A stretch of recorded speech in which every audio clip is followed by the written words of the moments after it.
Hai Sobat Ges. Gimana nih kabarnya? Semoga kalian sehat selalu ya.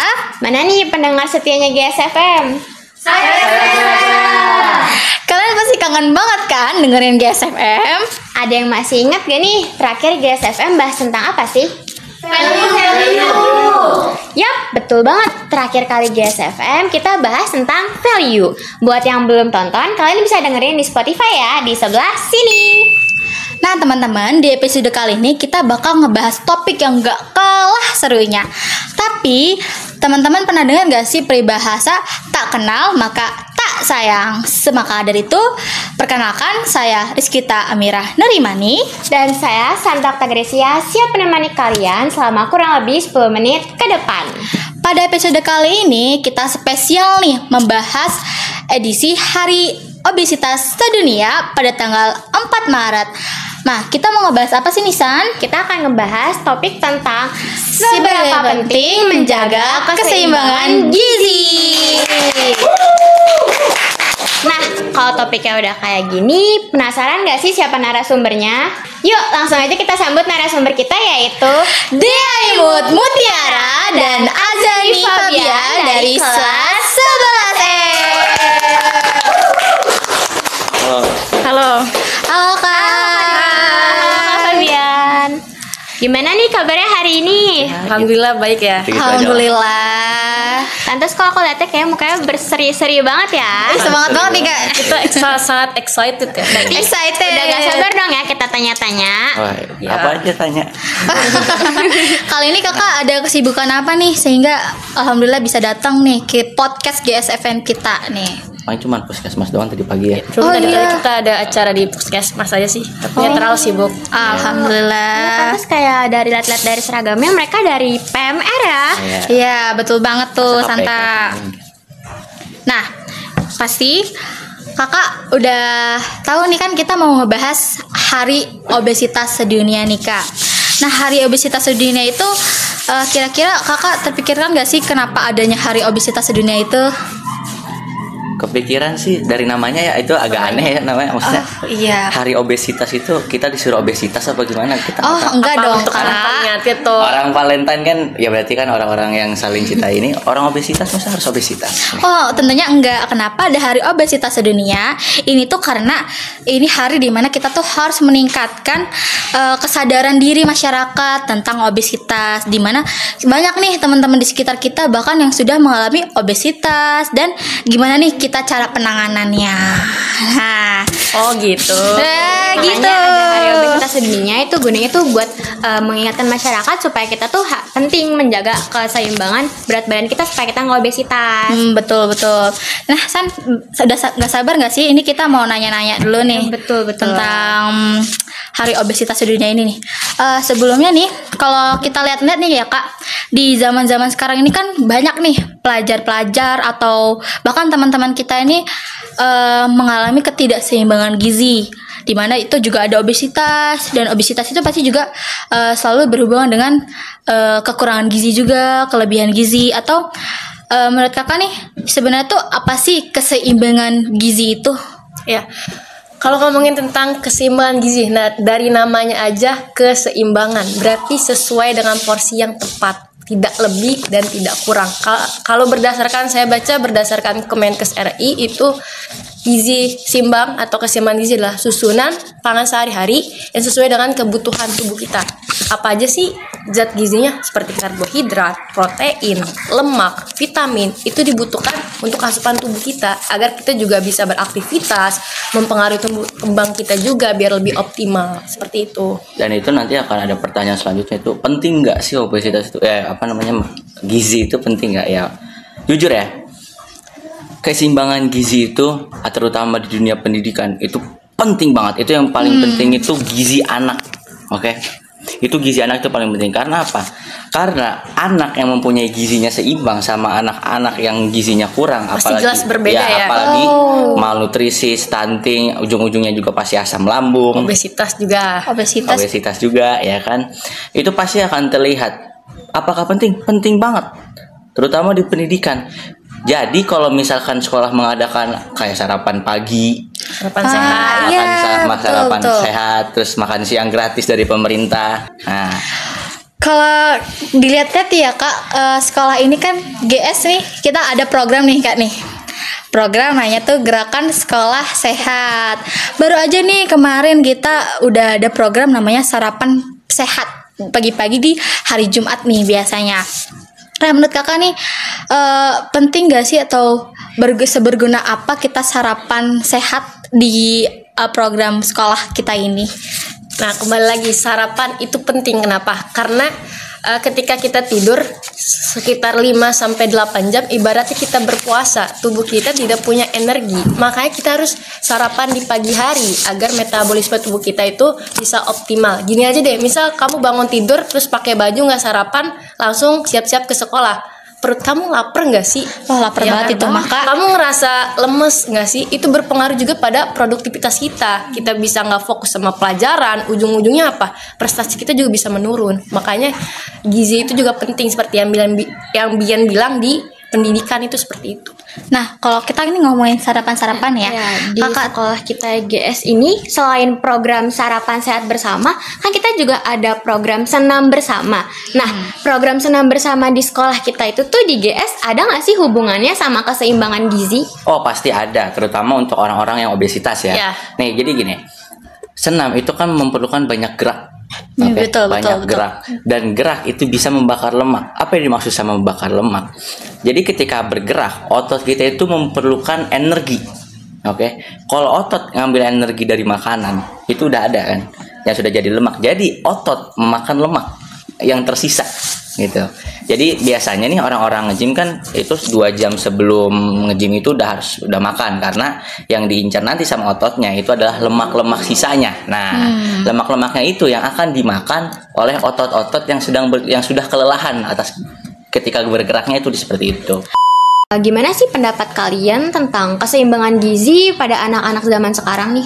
Wah, itu kalau Cukup pendapat saya mengkhawatirkan ya. khawatir banget. Kita prihatin ya. Prihatin ya? Banget, Gimana ya. tuh, Kak? Jadi begini,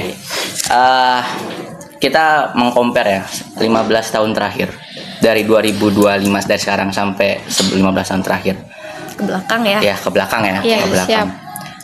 Penyakit stunting, penyakit malnutrisi, penyakit asam lambung di anak-anak Gen Z sekarang itu kan semakin meningkat. Karena apa? Ada makanan-makanan yang kayak makanan Korea, makanan-makanan gochujang, samyang, kayak gitu-gitu gitu-gitu banyak ya, ya Kak. kan. Itu justru yang membahayakan gitu loh. Kenapa tuh Kak? Karena mereka tidak mengatur. Mereka makan, tapi mereka hari ini makan, besok makan lagi, lusa makan lagi, ya kan? Jam ini makan, jam ono makan lagi, ya kan? Jadinya Gitu. malah dijadiin makanan Iya. pokok ya. Nah, Iya. udah gitu kalau rata-rata makanan Korea kayak gitu biasanya pedesnya Itu pedes pedesnya banget. beda, Nah, itu ya. yang Beda next asam level sih Kak. lambung, Ya, dan Iya, itu benar Kak. didatangkan dari orang-orang luar yang masuk Betul, ke Indonesia. betul. Iya. Di dalam kandungan makanan ini kan kita tadi butuh namanya gizi seimbang ya Kak.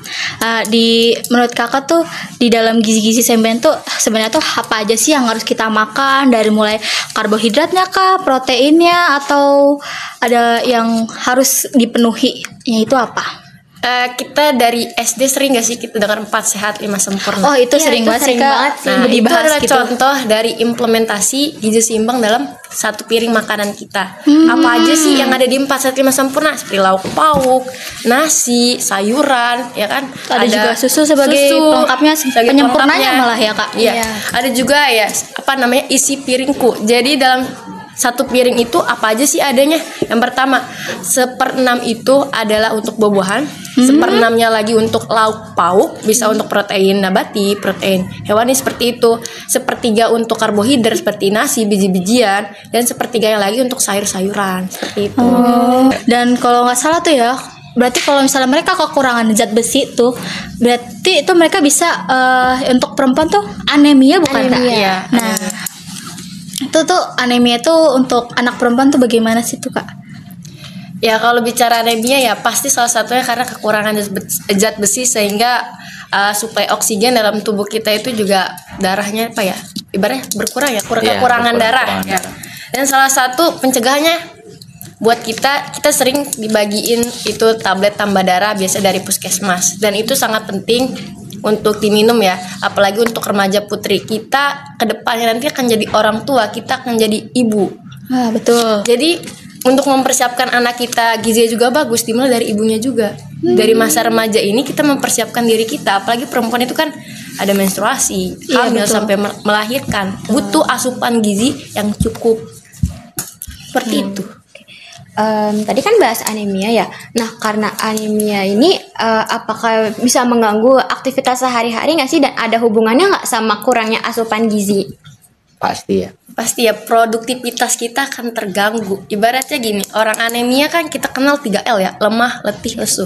Gimana mereka mau belajar di sekolah kalau bawaannya tuh lemes aja, pengen tidur. Gimana mau ngeliatin gurunya ngejelasin, udah nggak konsen dong pasti. Produktivitas juga, kegiatan atau aktivitas fisik lain juga akan terganggu ya. Dengan tadi kita kan obesitas gitu juga ya. Berarti mereka tuh apakah tetap harus juga menjaga zat besi seperti anemia, sama seperti perempuan pada umumnya juga kan, Kak? Memang itu kalau zat besi atau makanan bergizi untuk orang-orang obesitas itu masih diperlukan. Oke. Cuman ada 2 jenisnya orang obesitas. Itu ada yang tahu pesumo, sumo iya, yang ada di Jepang. Yang Nah, dari Jepang itu, Kak? Dari ya, Jepang. sekarang kalian pikir gimana cara orang itu gendut untuk itu. jadi sumo, makan makanan junk food, makan makanan yang Tapi nggak baik. gendut mereka tuh energi. Ya, gendut mereka itu bukan karena junk food, bukan karena makan makanan yang sembarang, karena sayur. Oh ya? Iya, karena sayur. Tapi kok bisa jadi gendut? Padahal kan sayur itu bisa bikin sehat. Padahal Mereka sayur selesai itu makan, serat ya, iya, Kak? mereka selesai makan, mereka dipaksa untuk tidur. Tidur Tapi siang. hubungannya setelah makan tidur tuh apa? Nah, hubungannya apa? Karena tubuh kita nggak bergerak, ya Iya. kan? Otomatis tubuh kita bergerak, otomatis otot kita nggak makan lemak kan? Oh, Dan lemak iya, itu iya. akan menumpuk di perut, di paha. Itu yang membuat pesumo itu lebih gendut badannya, tapi lebih berenergi daripada orang obesitas biasanya. Make sense, iya. Maka itu juga pernah dengar kalau misalnya abis makan jangan tidur. Nah, jangan tidur, kecuali kalau mau jadi pesumo. Betul. Tadi kan ada 2 tuh, Kak, 2 tipe orang obesitas. Tadi yang satu pesumo, yang satunya satu lagi lagi tuh apa apa tuh, Kak? Satu ini nih obesitas yang paling berbahaya nih, maksudnya. Kenapa tuh, Kak? Dampak negatifnya. Dampak negatifnya banyak gitu ya. tuh ada. Jadi obesitasnya obesitas normal. Iya. Oke, obesitas normal. Jadi obesitas kan beda ya sama overweight. Overweight itu emang maksudnya masih dalam batas wajar, cuman agak berlebihan. Oh, iya, Obesitas itu jujur bahaya banget untuk tubuh kita. Nah, penyebab terjadinya itu terbalikan dari pesumo itu tadi. Dia makan makanan junk food, makan makanan yang sembarang, habis itu dia nggak bergerak. Nah, itu. Dan fatalnya, tahu fatal apa? Di tulang punggungnya. Kenapa tuh, Kak? Tulang punggungnya itu bisa patah. Maksudnya bisa rusak tulang punggungnya. Jadi itu bisa menyebabkan skoliosis, bisa menyebabkan lordosis, itu kayak begitu. Tapi Kak, kalau junk food kan itu kan dia ada burger gitu ya, Kak. Iya. Di burger ini kan ada kandungan sayur, ada daging, ada roti-rotian. Nah, di sayur ini kan kita tahu lah sayur itu sehat, daging itu protein.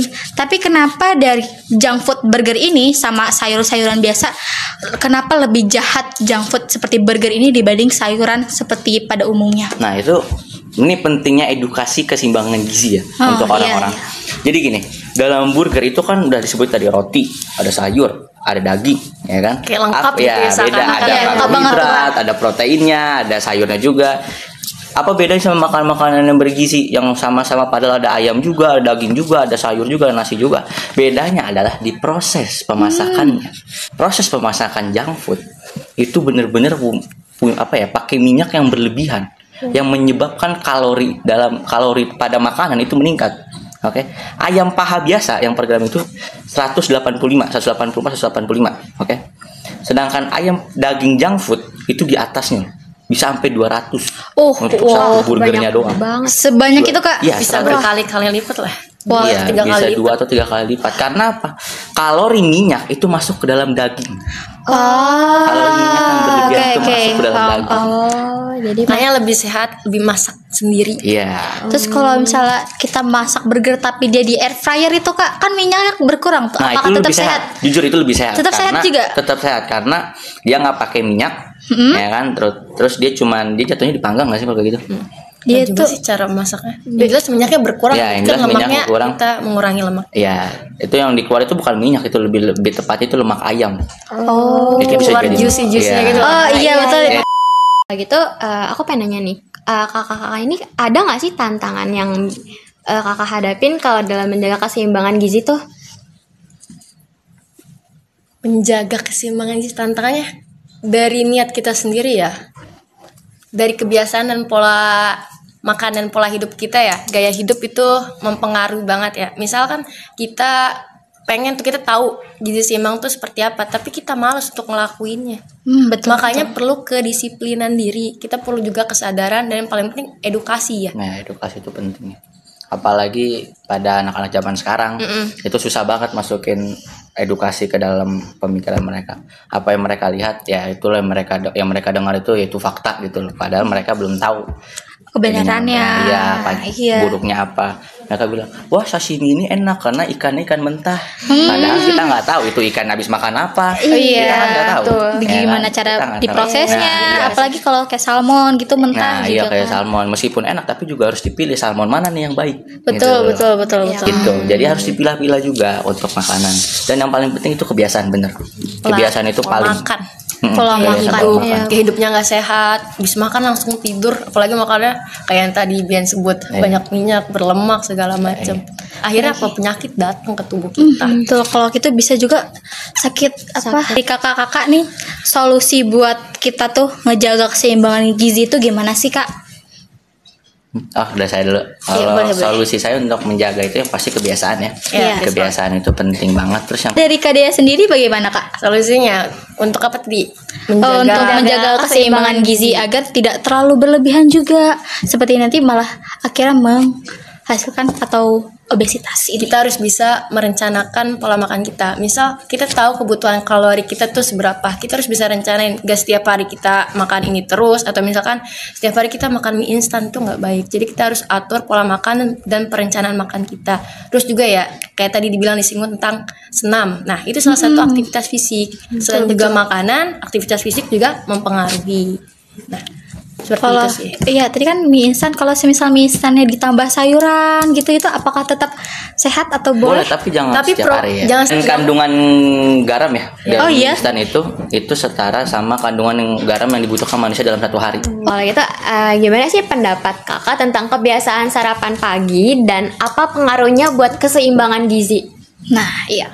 Sarapan pagi. Bagus. Pasti bagus Bagus lah. banget. Gini, kita kan tidur nih malam. Misalnya Iya, sekitar 5 sampai 8 jam lah. Nah, karena itu tubuh kita ibaratnya kayak berpuasa, kita perlu yang namanya asupan energi. Akhirnya kita makanlah pagi itu agar metabolisme tubuh kita kembali optimal. Nah, pengaruhnya apa ya? Pasti produktivitas kita, aktivitas kita akan jauh lebih baik. Misal nih, kalau kita nggak sarapan, pasti di sekolah kan lemes, itu ganggu konsentrasi. Kita juga guru ngejelasin, kita malah tidur. Betul. Kalau semisal kita obesitas nih, Kak, ada namanya kita diet kan, berusaha untuk diet. Dengan diet mengurangi karbohidrat ini, itu kalau nggak salah itu namanya diet keto ya, Kak, mengurangi karbohidrat. Menurut Kakak ini gimana untuk diet mengurangi karbohidrat ini agar kita tuh bisa seenggaknya mencegah adanya obesitas? Kayak gini, karbohidrat itu kan bagian dari glukosa ya. Iya. Ya kan, karbohidrat itu dari gula. Nah, bisa nggak sih gantiin karbohidrat? Bisa. Ada yang namanya Makronutrien, dan nutrien. Nah, makronutrien itu terdiri atas makanan yang primer, contoh Karbohidrat, lemak, protein. Sedangkan yang mikro itu biasanya air, mineral, sama vitamin. Nah, apakah boleh? Boleh mengganti karbohidrat, tapi dengan apa? Dengan serat. Contoh kayak roti dicampur sama kopi, itu bisa. Oke, untuk outdoor itu, ya kan? Karena apa? Serat yang diganti karbohidrat itu udah diganti sama serat, dan kalorinya itu ada di kopinya itu. Meskipun kecil, tapi at least ada energi yang sampai ke tubuh. Nah, oke. Sekarang nih pesan singkat apa sih dari Kakak nih agar penonton nih bisa lebih peduli dengan pola makan sehat dan gizi seimbang? Jadi siapa dulu nih? Boleh dari Kak Dea dulu. Kak Dea, Fabian. Sweet. Nggak usah. Udah, nggak usah, Kak. Ya buat teman-teman semua yang nonton video ini, sehat itu mahal ya, tapi kalau kita udah sakit biayanya lebih mahal lagi. Jadi mulai dari sekarang kita harus biasain kebiasaan pola hidup sehat, menjaga makanan kita agar apa tubuh kita bisa kuat, sehat dan terhindar dari penyakit. Karena apa yang kita makan, sehat itu dimulai dari apa yang kita makan. Dan pesan lagi khususnya buat anak-anak perempuan, remaja perempuan, jangan lupa minum TTD-nya. Kalau dikasih jangan dibuang, diminum ya. Betul. Oke, jadi teman-teman, kesimpulannya itu kita harus tetap ingat keseimbangan gizi itu bukan hanya tentang apa yang kita makan, tapi juga bagaimana kita menjaga tubuh agar tetap sehat dan bertenaga. Dengan pola makan yang seimbang ya Kak, kita tuh bisa menjalani hidup atau hari-hari dengan lebih baik dan lebih produktif. Terima kasih buat teman-teman yang sudah meluangkan waktunya untuk mendengarkan podcast kita kali ini. Semoga informasi yang diberikan dapat bermanfaat. Jangan lupa jaga kesehatan dan nantikan episode berikutnya. See you guys!